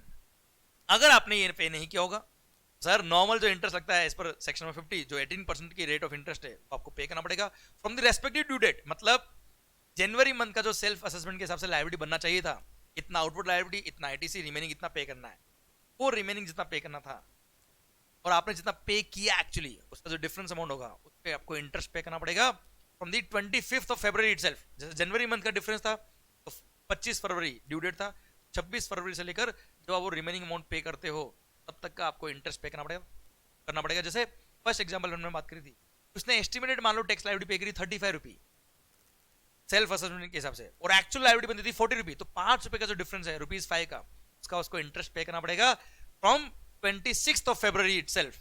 January month का 25 फरवरी ड्यू डेट, तो 26th ऑफ फरवरी इटसेल्फ से लेकर जब वो टैक्स पे करेगा तब तक का उसको इंटरेस्ट पे करना पड़ेगा। Clear, done. 18% पर annum होता उसने जीएसटी 3B जब सबमिट किया होगा 22 या 24 ऑफ अप्रैल को, तब उसने पूरा अमाउंट पे कर दिया, तो तब तक का उसको इंटरेस्ट 26 फरवरी से लेकर 22 अप्रैल या 22 या 24 अप्रैल जब भी उसने रिटर्न सबमिट किया तब तक का इसको इंटरेस्ट पे करना पड़ेगा 18% पर। Clear, done. सर या लास्ट में बोल दिया interest payable if any shall be paid through form number GST 3B pay करना 3B की। Last point, applicability of late fee. भाई लेट फी है last point, invoice furnishing facility IFF, जो monthly आपको आईएफएफ फाइल करना हो तो optional है, स्कीम में ऑप्शन है आईएफएफ के through invoice. GSTR 1 clear, quarterly opt किया है। जीएसटीआर 3B भी अगर आपने क्वार्टरली ऑप्ट किया है तो मंथली जो पेमेंट करना है वो तो पेमेंट करना है, वो कोई रिटर्न तो है नहीं बेटा, है ना। तो सर अगर आपने पेमेंट लेट किया है, अगर आपने पेमेंट लेट किया तो उसके लिए इंटरेस्ट लगेगा, लेट फी की बात नहीं आएगी। जीएसटीआर 1 अगर लेट सबमिट किया है, जीएसटीआर 3B अगर ड्यू डेट के बाद सबमिट किया है, तो ऐसे केस में उनके लिए रेस्पेक्टिव जो लेट फी का प्रोविजन है वो अट्रैक्ट होगा और अकॉर्डिंगली लेट फी फाइल होगी, बाकी लेट फी पे करना पड़ेगा। अदरवाइज लेट पेमेंट की वजह से केवल इंटरेस्ट लगेगा, मंथली जो आपको पेमेंट करना होता है वो अगर आपने लेट पे किया तो इंटरेस्ट लगेगा, वहां लेट फी की बात नहीं। क्लियर। और इनवॉइस फर्निशिंग फैसिलिटी के थ्रू आपने अगर इनवॉइस फर्निश नहीं की है, लेट फर्निश किए, तो आपके कस्टमर को नुकसान है, हमें क्या नुकसान है बेटा, लेट फी की बात नहीं है। इसलिए जीएसटीआर 1 और 3B अगर लेट सबमिट करोगे तो लेट फाइलिंग फी लगेगी, otherwise there is no point of filing and there is no point of paying late fee. Clear, done. ये पूरा पूरा पूरा पूरा क्यूआरएमपी स्कीम खत्म होता है। अब तो सरकार वैसे देखा जाए तो क्वार्टरली रिटर्न की पॉइंट तो हमने ऑलरेडी बात कर ली थी, इनवॉइस फर्निशिंग फैसिलिटी हमने ऑलरेडी बात कर ली थी बेटा। क्लियर। फिर हमने बात कर ली थी क्या कि अगर प्रीवियस 2 मंथ के आपने रिटर्न सबमिट नहीं किए हुए या प्रीवियस टैक्स पीरियड के आपने क्वार्टरली अगर है तो रिटर्न सबमिट नहीं किए तो हम आपको जीएसटीआर 1 सबमिट करने का ऑप्शन नहीं देंगे या इनवॉइस फर्निशिंग नहीं देंगे आपको बेटा, बाहर कर देंगे आप पर, सो दैट कस्टमर को क्रेडिट आप पास ऑन नहीं कर पाए क्योंकि आपने टैक्स पे नहीं किया हुआ है, 3B फाइल नहीं किया हुआ है, इसलिए बेटा। फिर सर हमने बात कर ली क्या, क्वार्टरली रिटर्न का ऑप्शन जिन्होंने लिया है उनको मंथली पेमेंट कितना करना होगा, मंथली बेस पे करना पड़ेगा बेटा उनको पेमेंट। 35% फिक्स मेथड है और आप चाहे तो सर सेल्फ असेसमेंट बेसिस भी ले सकते हो बच्चों। क्लियर, ये हमने पूरा बात कर लिया क्यूआरएमपी स्कीम के रिगार्डिंग सारे प्रोविजंस प्लस पूरा सर्कुलर का प्रोविजन। क्लियर, इसी के साथ रिटर्न वाला प्रोविजन, रिटर्न के सारे points including this QRMP scheme खत्म होता है। अब तो सरकार सिंस रिटर्न के इतने सारे पॉइंट आपने पढ़ लिया, मैं चाहता हूं यहां पे हम लेक्चर एंड कर दे और इसके बाद सर नेक्स्ट लेक्चर में हम पढ़ेंगे कि आगे के अमेंडमेंट्स कितने हैं। पर हाँ बता देता हूं हमें बहुत सारे अमेंडमेंट्स नहीं है, वैसे नंबर ऑफ अमेंडमेंट्स किन किन पेजेस फाइल मिल गई। ओके, तो मिलते हैं ब्रेक के बाद, थैंक यू सो मच। पर तब तक के लिए यहां तक कि जितने भी अमेंडमेंट्स मैंने आपको पढ़ा है वो आपके एंड पे कंप्लीट कर लीजिए, रिवाइज कर लीजिए, माहौल बना दीजिए। और हाँ सर हमेशा एंजॉय करिए, आप जो भी काम कर रहे हो दिल से कर पढ़ाई करिए। अब अभी पढ़ाई कर रहे हो दिल से पढ़ाई करिए, क्यों पता है जिस दिन डिग्री मिलेगी उस दिन तो हमें मजे करने का, but if you will enjoy the journey ना देन डेफिनेटली डेस्टिनी बहुत अच्छी। Don't only focus on enjoying the destiny, also enjoy your journey. देखो लाइफ इज अ जर्नी, हर दिन एंजॉय करिए। आप पढ़ाई कर रहे हो, पढ़ाई को एंजॉय करिए। डेस्टिनी जो आपकी डिग्री वो तो मिलनी ही मिलनी है, 100% मिलेगी और बहुत खुशी के साथ मिलेगी, तो आप एंजॉय करोगे ही करोगे। But also try the journey, try to enjoy the journey. और जिसने इस लाइफ की जर्नी को एंजॉय करना सीख लिया, माहौल बनता जाएगा एंड सर खुशियां बढ़ती जाएगी। Thank you so much, all the best, love you all, take care. मिलते हैं नेक्स्ट सेशन के अंदर, बाय।